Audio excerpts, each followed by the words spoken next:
Film की शुरुआत होती है वॉइस ओवर से, जिसमें अराकिस के बारे में बताया जाता है। अराकिस को ड्यून भी कहा जाता है, यहीं पर स्पाइस मिलता है। स्पाइस ब्रह्मांड की सबसे कीमती चीज है क्योंकि इसके बिना स्पेस ट्रेवल संभव नहीं है। गिल्ड नेविगेटर इसी स्पाइस का उपयोग करके अंतरिक्ष में सफर कर पाते हैं और पूरी अर्थव्यवस्था इसी पर निर्भर है। लेकिन अराकिस हमेशा खून खराबे से भरा रहा है। यहाँ पहले हाउस हारकोनन का राज था। हारकोनन लोग बेहद क्रूर थे। वे स्पाइस की खुदाई कराते थे और स्थानीय लोगों फ्रेमेन को दबाकर रखते थे। फ्रेमेन उनके खिलाफ थे, लेकिन उनकी ताकत हारकोनन से कम थी।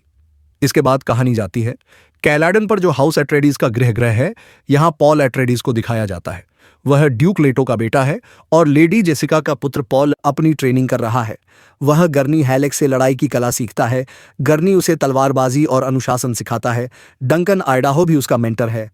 पॉल को लगातार अजीब सपने आते हैं।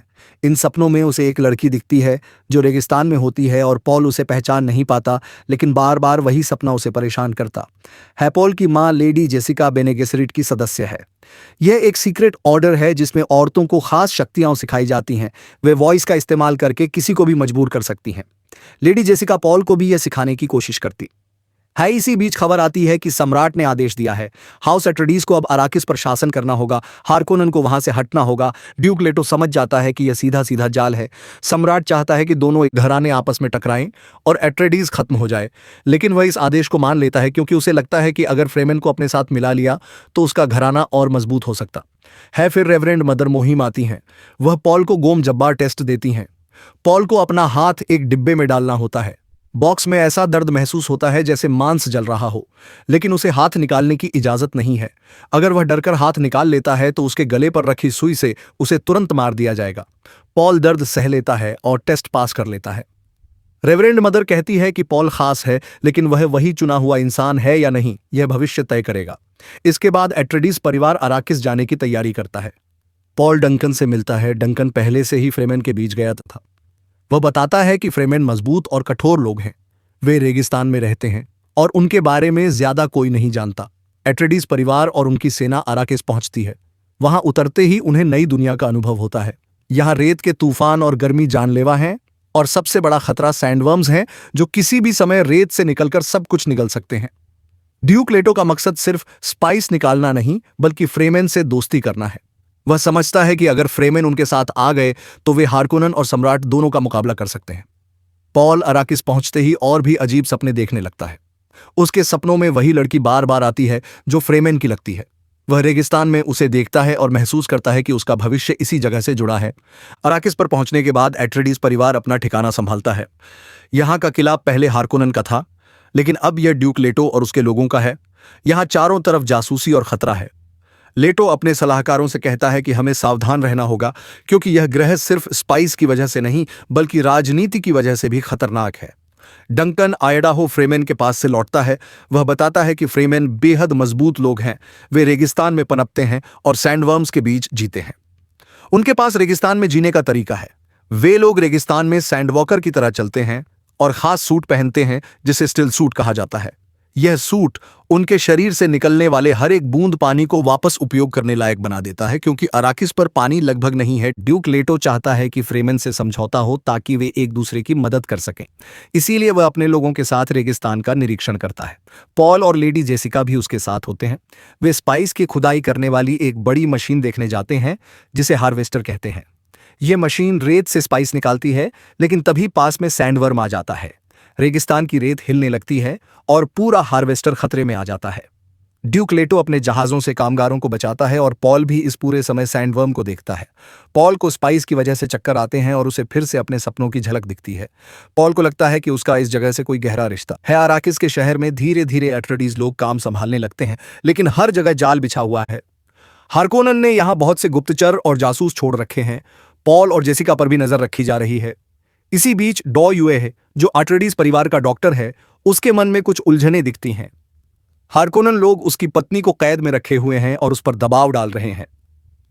एक दिन लेडी जेसिका और पॉल पर हमला होता है। इससे साफ हो जाता है कि हारकोनन और उनके साथी पहले दिन से ही इस परिवार को खत्म करना चाहते हैं। ड्यूक लेटो जानता है कि अब खुला हमला कभी भी हो सकता है, लेकिन वह फिर भी फ्रेमेन के भरोसे पर टिके रहना चाहता है। वह कहता है कि अगर हम अराकिस और फ्रेमेन को साथ लेकर चलें तो कोई हमें नहीं हरा सकता। लेकिन हारकोनन और सम्राट पहले ही अपनी योजना बना चुके हैं। सम्राट ने गुप्त रूप से अपने सरदौकर सैनिक हारकोनन को दे दिए हैं। ये सैनिक बेहद ताकतवर हैं और इन्हें हराना लगभग नामुमकिन है। रात के समय जब सब सो रहे होते हैं तभी हमला शुरू हो जाता है। पहले तो एट्रेडिस जहाजों के सिस्टम खराब कर दिए जाते हैं। फिर हारकोनन और सरदौकर आर्मी धावा बोल देती है। एट्रेडिस सैनिक तैयार नहीं होते और एक एक करके मारे जाते हैं। ड्यूक लेटो को पकड़ लिया जाता है। उसके अपने डॉक्टर यूएह ने उसके साथ धोखा किया होता है। यूएह जहाज का शील्ड बंद कर देता है और हारकोनन को अंदर आने देता है, लेकिन यूएह यह सब मजबूरी में करता है क्योंकि हारकोनन ने उसकी पत्नी को बंधक बनाया हुआ है। यूएह ड्यूक लेटो से कहता है कि मैंने तुम्हें धोखा दिया, लेकिन मैं पूरी तरह गद्दारी नहीं करूंगा। वह ड्यूक लेटो के मुंह में नकली दांत लगा देता है और कहता है, जब तुम हारकोनन बैरन के सामने जाओ तो यह दांत दबाना, इसमें जहर भरा है, इससे बैरन और उसके लोग मर जाएंगे। हारकोनन और सरदौकर की आर्मी पूरे अराकिस में एट्रेडिस सैनिकों को मार देती है। किला जलने लगता है और हर तरफ चीख पुकार मच जाती है। ड्यूक लेटो को कैद करके बैरन हारकोनन के सामने लाया जाता है। बैरन लेटो का मजाक उड़ाता है और कहता है कि सम्राट खुद तुम्हें खत्म करना चाहता था। तुम बहुत ताकतवर हो रहे थे, इसलिए यह जाल बिछाया गया। इसी बीच डॉ यूएह को भी मार दिया जाता है। उसने जो थोड़ी मदद की थी, उसके बाद हारकोनन उसे खत्म कर देते हैं। लेटो को बैरन के सामने बैठाया जाता है। लेटो अपने दांत में छिपे जहर को दबा देता है। अचानक उसके मुंह से गैस निकलती है। आसपास मौजूद सभी लोग गिरने लगते हैं। बैरन भी वहीं होता है, लेकिन वह अपनी खास शील्ड और चालाकी से बच निकलता है। हालांकि उसके साथ खड़े कई लोग मर जाते हैं। ड्यूक लेटो वहीं मर जाता है। उसकी योजना अधूरी रह जाती है। उधर पॉल और लेडी जेसिका को भी पकड़ लिया गया था। उन्हें जहाज में बांधकर रेगिस्तान के बीच ले जाया जाता है। योजना यह होती है कि उन्हें रेगिस्तान में छोड़ दिया जाएगा ताकि सैंडवर्म उन्हें खा जाए, लेकिन पॉल और जेसिका अपनी शक्तियों का इस्तेमाल करके बच निकलते हैं। पॉल पहली बार वॉइस का इस्तेमाल पूरी ताकत से करता है और दुश्मनों को मार गिराता है। वे जहाज से निकलकर रेगिस्तान में भाग जाते हैं। रेगिस्तान में उन्हें बहुत मुश्किल होती है। चारों तरफ सिर्फ रेत और गर्मी होती है, लेकिन वे अपने साथ लाए हुए स्टिल सूट पहन लेते हैं। ये सूट उनके शरीर के पानी को बचाकर रखते हैं। धीरे धीरे पॉल को एहसास होता है कि उसके सपने सच हो रहे हैं। वह बार बार वही लड़की देखता है और भविष्य की झलक पाता है। इसी समय डंकन, आइडाहो और कुछ बचे हुए एट्रेडिस सैनिक पॉल और जेसिका को ढूंढ लेते हैं। वे उन्हें एक छुपे हुए ठिकाने में ले जाते हैं। यहाँ वैज्ञानिक डॉक्टर काइंस भी होते हैं, जो अराकिस पर पर्यावरण और स्पाइस के बारे में शोध करती हैं। काइंस फ्रेमेन के संपर्क में भी रहती हैं। सब लोग मिलकर सोचते हैं कि अब आगे क्या करना है, लेकिन तभी हारकोनन और सरदौकर सैनिक वहां पहुंच जाते हैं। डंकन दरवाजे बंद कर देता है और पॉल और जेसिका को भागने का मौका देता है। डंकन अकेले ही दर्जनों दुश्मनों से लड़ता है। वह बहादुरी से लड़ते हुए शहीद हो जाता है। पॉल पहली बार असली युद्ध और कुर्बानी को अपनी आंखों से देखता है। पॉल और जेसिका एक छोटे जहाज में भागकर रेगिस्तान में निकल जाते हैं। उनके पीछे सरदौकर सैनिक भी होते हैं, लेकिन एक बड़े रेत के तूफान की वजह से वे बच निकलते हैं। जहाज तूफान में गिरकर टूट जाता है, लेकिन पॉल और जेसिका स्टिल सूट पहनकर पैदल आगे बढ़ते हैं। रेगिस्तान में पॉल को अपने सपनों की और भी झलक दिखाई देती है। उसे महसूस होता है कि वह वही इंसान है जिसके बारे में भविष्यवाणी की गई थी। उसकी मां भी देखती है कि पॉल बदल रहा है। उसका आत्मविश्वास और उसकी सोच, सब कुछ अब एक नेता जैसी हो रही। रेगिस्तान में पॉल और लेडी जेसिका अकेले रह जाते हैं। चारों तरफ सिर्फ रेत होती है और कहीं दूर तक पानी का नामो निशान नहीं होता। वे स्टिल सूट पहनकर चलते रहते हैं ताकि उनके शरीर से निकला पानी व्यर्थ न हो।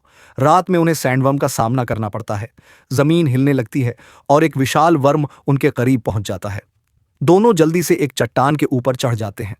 सैंडवर्म का मुंह बहुत बड़ा होता है और उसकी गड़गड़ाहट से पूरी रेत कांपने लगती है, लेकिन वर्म उन तक नहीं पहुंच पाता और अंत में वापस रेत में चला जाता है। थोड़ी देर बाद उन्हें फ्रेमेन लोगों का एक ग्रुप दिखाई देता है। इनका नेतृत्व स्टिलगार नामक नेता करता है। ये वही लोग हैं जिन्हें पॉल ने सपनों में देखा था। फ्रेमेन पहले पॉल और जेसिका को मारने की सोचते हैं क्योंकि वे बाहरी लोग हैं, लेकिन स्टिलगार कहता है कि इनका इस्तेमाल किया जा सकता है।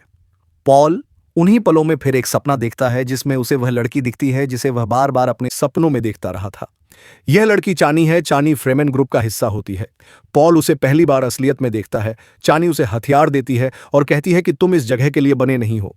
फ्रेमेन लोग पॉल और जेसिका को अपने साथ चलने का प्रस्ताव देते हैं, लेकिन उनमें से एक आदमी विरोध करता है। उसका नाम जमिस है। वह कहता है कि बाहरी लोगों को हम पर हावी नहीं होना चाहिए, इसलिए वह पॉल को चुनौती देता है। जमिस और पॉल के बीच रेगिस्तान में द्वंद्व होता है। पॉल पहले कभी किसी को असली में मारने के लिए नहीं लड़ा था, लेकिन अब उसे मजबूरी में जमिस से लड़ना पड़ता है। दोनों तलवारों से भिड़ते हैं। लड़ाई लंबी चलती है। पॉल के पास अपने गुरुओं की ट्रेनिंग होती है। वह जमिस पर हावी हो जाता है। कई मौके पर वह जमिस की जान बख्श सकता था, लेकिन फ्रेमेन बार बार कहते हैं कि यह लड़ाई मौत तक होगी। आखिरकार पॉल जमिस को मार देता है। यह उसका पहला असली खून होता है और उसके लिए यह पल बहुत बड़ा मोड़ बन जाता है। जमिस की मौत के बाद फ्रेमेन पॉल को स्वीकार कर लेते हैं। स्टिलगार कहता है कि अब पॉल और उसकी मां हमारे साथ रहेंगे। पॉल महसूस करता है कि उसके सपनों का रास्ता सच हो रहा है। वह लड़की चानी अब उसके सामने है और रेगिस्तान ही उसका नया घर बन रहा है। दूर कहीं सैंडवर्म रेत से निकलता है। फ्रेमेन लोग उसे अपने तरीके से बुलाते हैं। वे इतने लंबे समय से रेगिस्तान में रह रहे हैं कि अब सैंडवर्म भी उनके जीवन का हिस्सा बन चुका है। पॉल हैरान होकर यह सब देखता है और समझ जाता है कि यही उसकी किस्मत है। फिल्म यहीं खत्म होती है, जब पॉल फ्रेमेन लोगों के साथ रेगिस्तान की ओर बढ़ता है और चानी उसे कहती है कि यह तो बस शुरुआत है। अगर आपको ड्यून पार्ट 2 की मूवी एक्सप्लेन वीडियो चाहिए तो कमेंट में बताइए।